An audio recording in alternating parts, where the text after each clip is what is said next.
Hi hello viewers, நம்ம இன்னைக்கு இந்த வீடியோவில் எந்த விஷயத்தை பற்றி பேச போகிறோம், யாரை பற்றி பேச போகிறோம் அப்படின்னு சொல்லி கேட்டோம்னா, இந்த வருஷத்துக்கான ஐபிஎல் அப்படின்றது இருக்கு இல்லையா, அது வந்துட்டு ரொம்ப பரபரப்பான கட்டத்தை எட்டியிருக்கு அப்படின்னு தான் சொல்லணும். ஸோ லாஸ்ட் மந்த், அதாவது நவம்பர் 15க்குள்ளேயே வந்துட்டு ஒவ்வொரு டீமுமே எந்தெந்த பிளேயர்ஸை தக்க வைக்கிறீங்க, எந்தெந்த பிளேயர்ஸை வந்து ஆக்ஷனுக்காக ரிலீஸ் பண்ணுறீங்க அப்படின்றத சொல்லுங்க அப்படின்னு வந்துட்டு கேட்டுருந்துச்சு ஐபிஎல் நிர்வாகம்.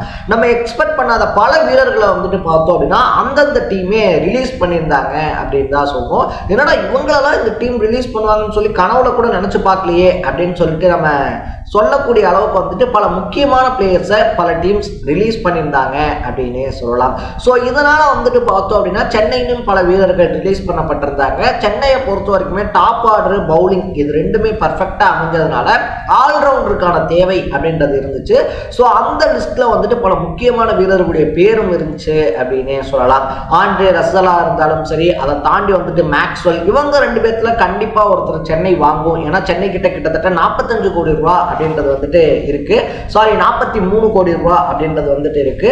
சென்னை வந்துட்டு பார்த்தோம் அப்படின்னா சென்னை சூப்பர் கிங்ஸ் இருக்காங்க இல்லையா, அவங்க வந்துட்டு மெகா ஆக்ஷனுக்கு 45 கோடி ரூபாயோட தான் போனாங்க. ஆனா மினி ஆக்ஷனுக்கு கையில 43 கோடி ரூபாய் இருக்கிறதுனால கண்டிப்பா ஒரு ஸ்டார் பிளேயரை சென்னை வாங்கும் அப்படின்னு சொல்லி எக்ஸ்பெக்ட் பண்ணிக்கிட்டு இருக்கும் போது, எக்ஸ்பெக்ட் பண்ண 2 வீரர்களுமே வந்துட்டு பார்த்தோம்னா ஐபிஎல் இருந்து விலகி இருக்காங்க அப்படின்னு சொல்லலாம்.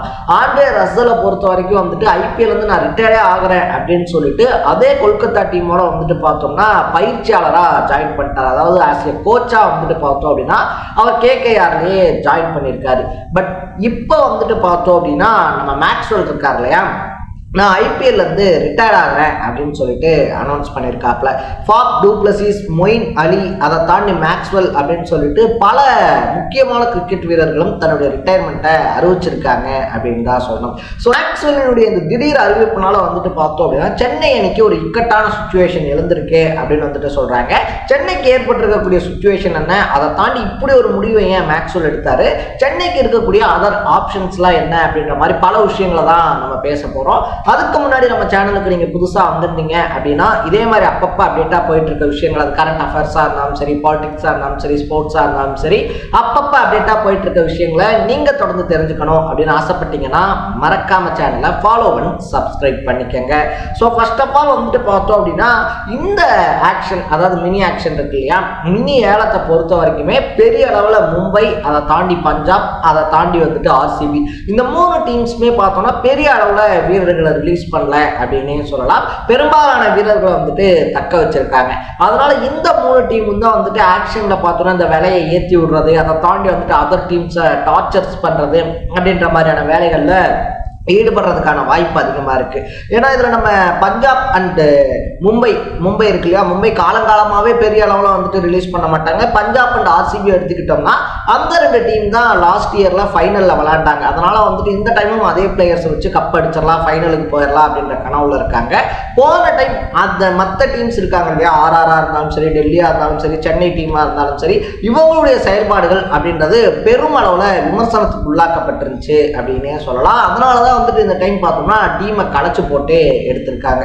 ஸோ இதுல வந்து பார்க்கும்போது டு பிளஸிஸ் இருக்கார் இல்லையா, டு பிளஸிஸை பொறுத்த வரைக்கும் அவர் இல்லைங்க நான் வந்துட்டு பிஎஸ்எல், அதாவது பாகிஸ்தான் பிரீமியர் லீக் விளையாட போறேன் அப்படின்னு சொல்லிட்டு போயிட்டாப்ல.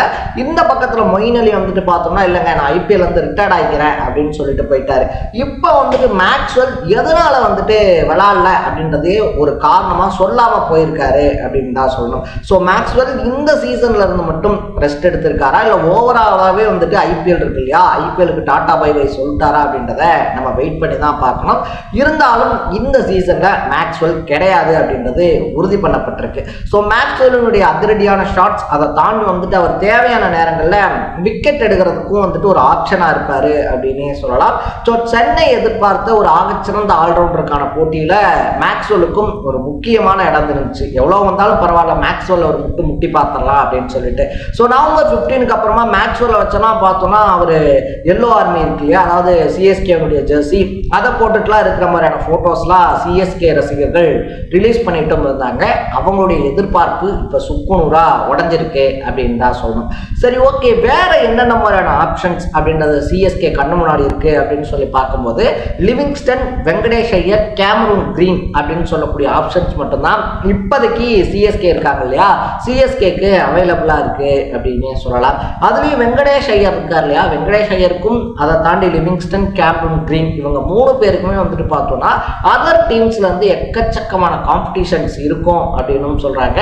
ஏன்னா எல்லா டீமுமே வந்துட்டு பார்த்தோம்னா இந்த மாதிரியான பிளேயர்ஸ், குவாலிட்டியான பிளேயர்ஸ், கேகேஆர் வந்துட்டு வெங்கடேஷ் ஐயரை ரிலீஸ் பண்ணியிருக்கிறதுனால அவங்க போட்டிக்கு வரமாட்டாங்க அப்படின்லாம் சொல்ல முடியாது. திடீர்னு அவங்களே களத்தில் இறங்கி மறுபடியும் வெங்கடேஷ் ஐயர் இருக்கார் இல்லையா, அவரை எடுத்தாலும் எடுக்கிறதுக்கான வாய்ப்பு அப்படின்றதும் இருக்கு. இந்த சீசனை பொறுத்த வரைக்குமே 6வது கப் இருக்கு இல்லையா, 6வது கப் அடிச்சே ஆகணும்னு சொல்லிட்டு மும்பை சிஎஸ்கே ஒரு பக்கம், அதை தாண்டி வந்துட்டு ஒரு டைம் கப் அடிச்சிட்டோம், இனிமேல் ஓய மாட்டோம், மறுபடியும் வந்துட்டு கன்சிஸ்டண்டா இன்னொரு கப் அடிப்போம் அப்படின்னு சொல்லி ஆர்சிபி ஃபைனல் வரைக்கும் வந்துட்டோம். ஒரு சின்ன சின்ன மிஸ்டேக்ஸ்னால தான் வந்துட்டு லாஸ்ட் டைம் கப் அடிக்க முடியல, இந்த டைம் டெஃபினட்டா அடிச்சே ஆகும் அப்படின்னு சொல்லிட்டு ஸ்ரேயஸ் ஐயர் இருக்கார் இல்லையா, அவருடைய தலைமையிலான பஞ்சாப் டீம் அப்படின்னு சொல்லிட்டு பார்க்கறதுக்கு 10 டீமுமே சம பலத்தோட இருக்கு அப்படின்னு தான் சொல்லணும். ஸோ இந்த விதத்தில் வந்துட்டு பார்த்தோம்னா இன்னும் கிட்டத்தட்ட 1300 பிளேயர்ஸ் பக்கம் வந்துட்டு இதில் என்ரோல் பண்ணியிருக்காங்க அப்படின்னு சொல்றாங்க. அட் த சேம் டைம்ல மும்பை கிட்டலாம் வந்துட்டு பெரிய அளவுல பணம் இல்லை அப்படின்னாலும் அவங்க உள்ளூர் வீரர்களை வெறும் 10 லட்சத்துக்குலாம் எடுத்து ஸ்டார் பிளேயரா உருவாக்கக்கூடிய அந்த கெப்பாபிலிட்டி அவங்களுக்கு இருக்கு. ஏன்னா இன்னைக்கு இந்தியன் டீம்ல ஆல்ரவுண்டரா கலக்கிக்கிட்டு இருக்கக்கூடிய ஹேட்ரிக் பாண்டியா இருக்கார் இல்லையா, அவரை வந்துட்டு பார்த்தோம் அப்படின்னா வெறும் 10 லட்சத்துக்கு தான் மும்பை டீமுக்குள்ள கொண்டு வந்தாங்க. ஒரு 2 சீசன்ல பார்த்தோம் அப்படின்னா மோல்டு பண்ணாங்க, அப்படியே டக்கு டக்கு டக்கு டக்குன்னு சொல்லி மாறி இந்தியன் டீம் அதை தாண்டி மும்பை டீம்ல 10 லட்சத்துக்கு ஒரு உள்ளூர் பையனை ஆக்ஷன்ல எடுத்த டீம், அதே பையன் கையில கேப்டன்சி அப்படின்றதையும் கொடுத்து அழகு பார்த்திருந்தாங்க. ஸோ மற்ற டீம் கையிலலாம் காசு கம்மியாக தான் இருக்கு அப்படின்னு சொல்லிட்டுலாம் நம்ம எதிர்பார்க்க முடியாது. ஏன்னா சூரிய வைபவன்சி மாதிரியான உள்ளூர் பிளேயர்களும் இன்னைக்கு ஐபிஎல்குள்ள வந்து கலக்கிக்கிட்டு இருக்காங்க. ஆயுஷ் மாத்ரே, சூரிய வைபவன்சி, அதை தாண்டி வந்துட்டு பார்த்தோம் அப்படின்னா பல பேர் இருக்காங்க, ஊர்வில் பட்டேல் அப்படின்னு சொல்லிட்டு.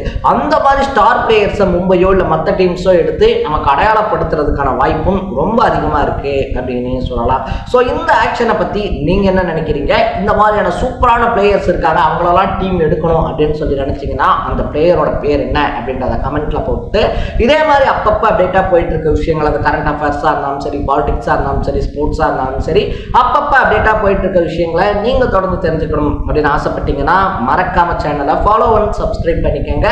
நாளைக்கு இதே மாதிரி இன்னொரு இன்ட்ரெஸ்டிங்கான வீடியோவோட சந்திக்கலாம். Tata, bye by.